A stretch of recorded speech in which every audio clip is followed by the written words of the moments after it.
Why did an entire town dance until they died? Imagine waking up one morning and suddenly feeling an overwhelming urge to dance. At first it seems harmless. You laugh, you keep moving.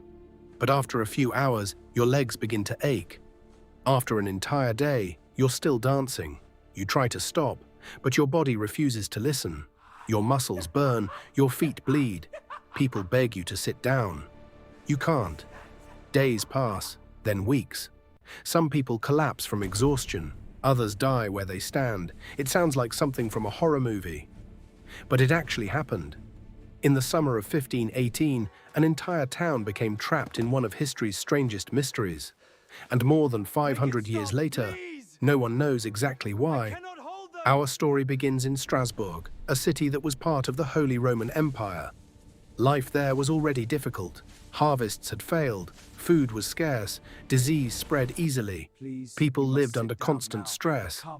Then, sometime in July 1518, something completely unexpected happened. A woman known as Frau Trophea walked into the street. Without music, without warning, without any celebration, she simply began to dance. At first, people ignored her. Some assumed she was celebrating, others thought she had gone mad. But the hours passed, and she never stopped. When the sun went down, she was still dancing. The next morning, she was still dancing. Witnesses said she continued for days. Her feet became swollen, her body was exhausted. Yet somehow, she kept moving. Then something even stranger happened. Other people started dancing too. At first, there were only a few, then dozens. Soon, more than 100 people were dancing through the streets of Strasbourg. None of them seemed able to stop. There was no music, no celebration, no reason anyone could understand. Imagine walking through your town and seeing hundreds of exhausted people dancing uncontrollably. Some cried while dancing, some screamed, some begged for help, but their bodies refused to stop. Historical records suggest that several people collapsed from exhaustion, dehydration, or heart problems. Whether the exact number of deaths has been exaggerated over time is debated by historians, but there is little doubt that the event caused real suffering and panic. The city officials had no idea what they were dealing with, and then they made a decision that sounds unbelievable today.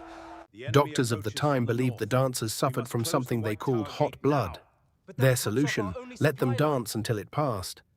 Officials cleared public spaces, they built a wooden stage, they even hired musicians to play for the dancers. The idea was simple: if the dancers finished dancing, they would recover. Instead, the opposite happened. More people joined, the epidemic spread even faster. The city had accidentally encouraged the very thing it was trying to stop. Eventually, officials realized their mistake. The music was stopped, the stages were removed. Some of the dancers were taken to a shrine dedicated to St. Vitus, where religious rituals were performed in the hope of ending the strange affliction. Over time, the dancing finally came to an end. But that only created an even bigger question: what actually caused it? For more than 5 centuries, historians, doctors, and scientists have searched for an answer. One theory blamed a fungus called ergot, which can grow on rye and produce chemicals affecting the brain. According to this idea, contaminated bread may have caused hallucinations or strange behavior. It sounds convincing, but there's a problem. Ergot poisoning usually causes severe pain, muscle spasms, and weakness. It makes coordinated dancing for days extremely unlikely. Today, many researchers consider this explanation improbable. Another theory is mass psychogenic illness, sometimes called mass hysteria. Under extreme stress, fear, starvation, and poor living conditions, groups of people can begin displaying the same unusual symptoms without any infectious disease. Cases like this have happened throughout history. People have experienced unexplained fainting, laughter, trembling, and other mysterious behaviors that spread rapidly through entire communities. Could that explain Strasbourg? Perhaps. But even this theory doesn't answer every question. Why dancing? Why did it begin with one woman? Why did it spread so quickly? No single explanation fits every historical account. And that is why the dancing plague of 1518 remains one of history's greatest medical mysteries. The records are real. The witnesses were real. The panic was real, yet the true cause has never been proven. More than 500 years later, we still don't know why an ordinary summer day turned into one of the strangest events ever recorded.